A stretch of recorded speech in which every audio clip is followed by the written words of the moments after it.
He obviously comes from rich footballing stock in his family. His great uncle was absolute legend for Leeds. His dad played, his granddad did as well. I mean, does that make a difference when you're dealing with a player and you can see that he's got football in his blood?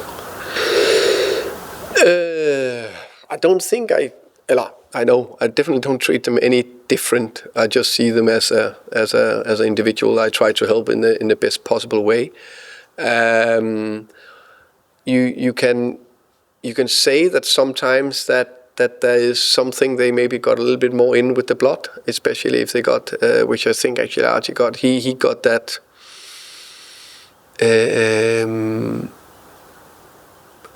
It's not discipline. It's not the word I'm looking for. But he got that. It seems you understand that he needs to work hard. Like the foundation, you want to achieve anything, you need to do that.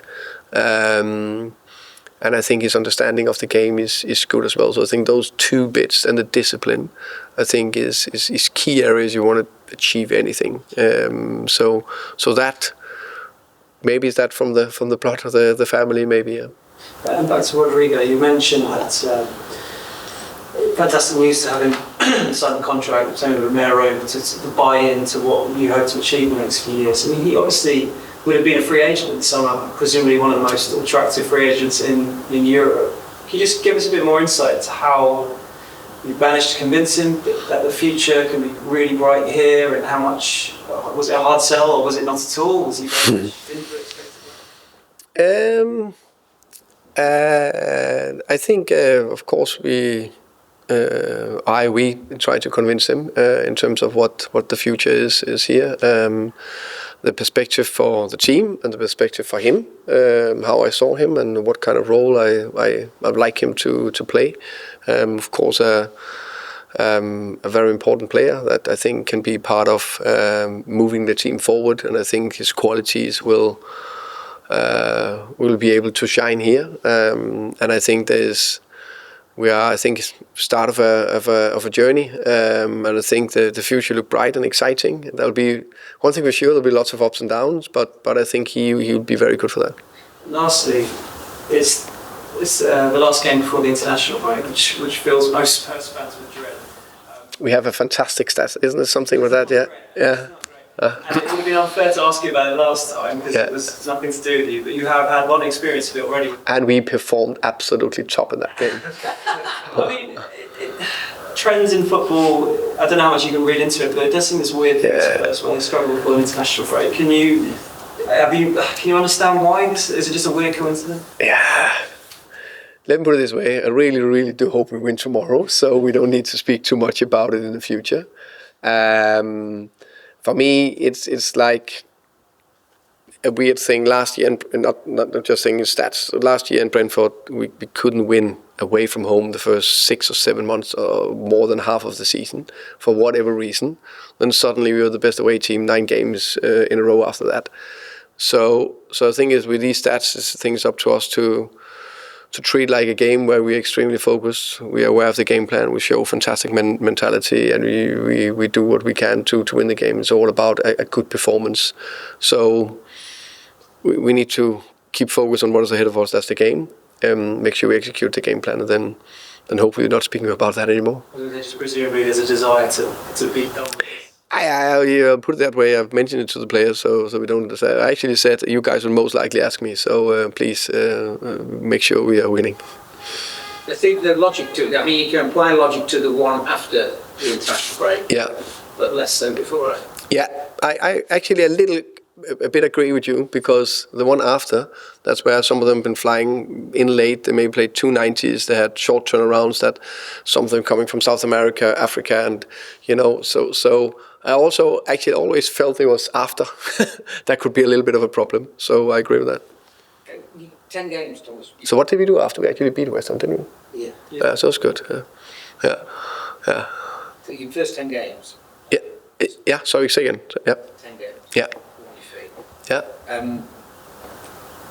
Can you reflect a little bit on what you've tried to do coming into Spurs, what you thought were the priorities, or whether you've got them there, whether you're where you want to be? Obviously, things being move quicker for you, something to move slower for you? Anything you can say? I still think it's how can I say, a low level of games to really do a big analysis on. But I would say that I'm pleased with the foundation in the team in terms of the way we defend as a whole, the little bit of that mentality, desire when it not going the right way. Let's say the 3 times we came back from being down, the set pieces. I think those areas is in a fine place. I think the final third has been a little bit up and down, which is natural. I think we spoke about that before with a front four, completely new front four. So there's new relationship, there's new all that, and I think the little bit of controlling games is probably the next steps to go into. How do you inject desire as a coach? What desire? Yeah, how can you inject? That's a good question today. I need to think. I think I speak a lot about culture and working hard and running hard, and I think that's a bit of desire. And then speak and show clips and feedback to the group, individual feedback if they don't do it, and praise when they do it. Yeah. Are their stats improving on those? The stats? Yeah. Any secrets you can tell us? No, I think the visual is the most important thing, that you see if players are sprinting back or not. I think that's the big thing. If you lose the ball, we need to be able to sprint back. And there's been some nice pictures we can show when we do that. And then of course there'll be some running stats and some recovery stats. There's some bits of that. If I may finally ask one on Kolo Muani. It seems an unusual injury that's taken a bit longer than what a lot of people expected. But is he suffering from having a disrupted summer? Is that part? No, it was just a dead leg. I just was bleeding too much. So very simple. Yeah. So that's sorted now. So now we just need to get him up to pace. So yeah, there was no muscle, nothing, just a contact, unfortunately, and then bleeding. My thoughts. Okay. You spoke in the summer about the need to manage Richarlison and sort of the work the medical department done to build him up. Yeah. Have you ended up maybe having to take more risks with his fitness because of the injuries to Tottenham and Kolo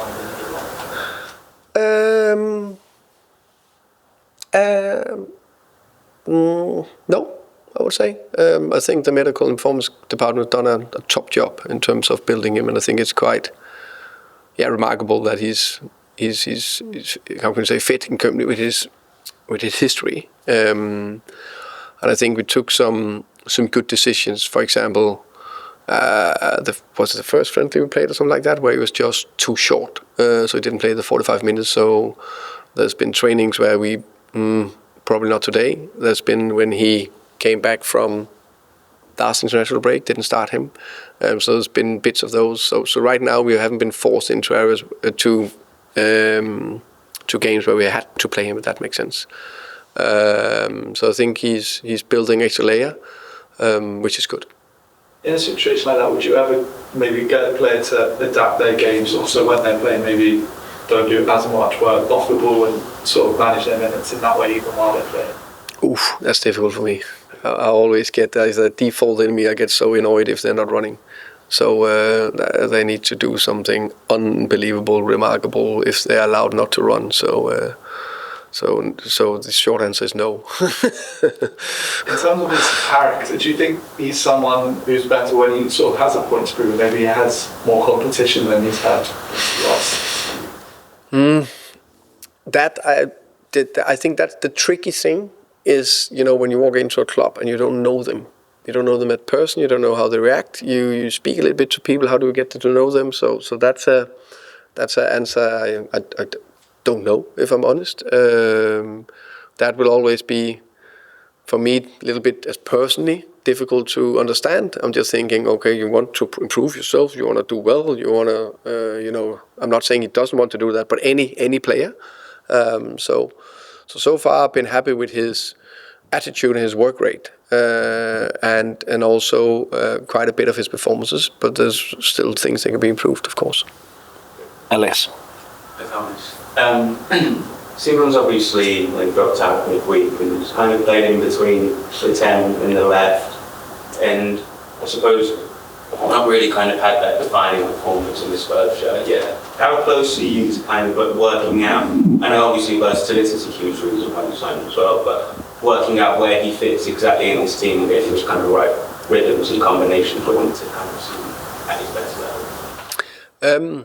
I think that will be an ongoing working progress.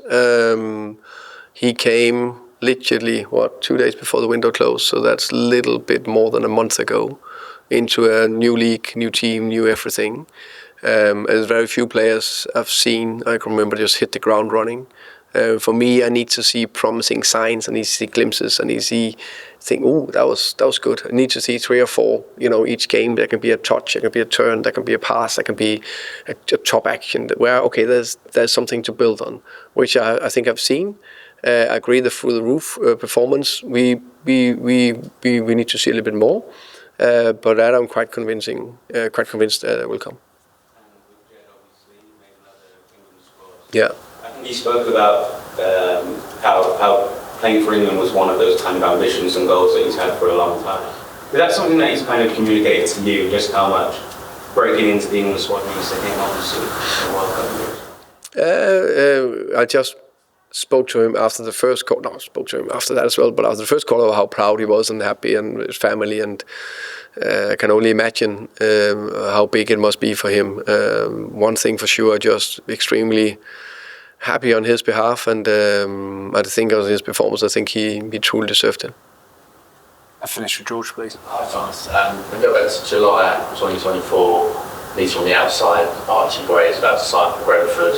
Then Tottenham come in and ask you kind of how kind of close he was to signing for Brentford. And how did you react when you obviously missed out on a big talent? Let me put it this way, yes, we spoke with him, but in the way he ended in Tottenham, and maybe that was good. I still have the chance to work with him. That was one of those things. I think it's no matter where you are and in what club you're in, sometimes you go for some targets and sometimes you can't make it for whatever reason. So what I'm happy with is what I see from Archie here, and I believe he got a big future here. I guess the sort of plans you had for Brentford at the time, were they any similar here, or is it a bit different to the squad, maybe the 11 squad? Or did you have a completely different plan for him coming in this summer rather than 2 summers? So you asked me if I had the same plan at Brentford or here? Yeah. I can see the way, I'll put it this way, the way I see him hasn't changed. I see him as a midfielder that can play 6 or 8. That I think is his position, and I think these days midfielders are more, how can you say, need to be more complete. They need to be a little bit of 6, a little bit of 8, a little bit of 10. And 2 of the best in the world right now is probably Rodrigo and Declan Rice. I think those they can do a little bit of everything. And I see Archie, that there's big names to compare to, but I see he got some of the same potential. Yeah, I was going to say him and Lucas Bergkamp get compared quite a lot because they're 19 years old, both young midfielders. But I guess Archie has the kind of 30-40 million price tag over his head. He's already played 51 times for Spurs. There's got so much potential. No one can say at this point this has been a bad move or even 4 million flop. No, I also think that when is it that we judge the players? I think it's I think we forget we are not playing. It's not called FIFA anymore. What's it called? The Football Manager. What? Yeah, okay, yeah. Thank you. Or Football Manager, what it is. Yeah. It's human beings we're dealing with, and there's 25 players in a squad, and there's a crazy coach. You have different thoughts, and then there's an opponent affecting. There's so many things, and then there's a personal life. So I think when do you judge a player? I think that's probably fair. 2 years down the line to see if that's the first really where we really can make a big assessment. where I know, and I also being judged from game to game, so I know how it works. But I think to really look back, I think that's where you can see if it's not right to rephrase that a little bit. I think to judge if it's a success or failure, I don't think you can really do that after 2 years. That's not the same that you can not be judged on your performances and you haven't done well. That's fair. I didn't perform well because of bum. But that will be a little bit up and down with any player.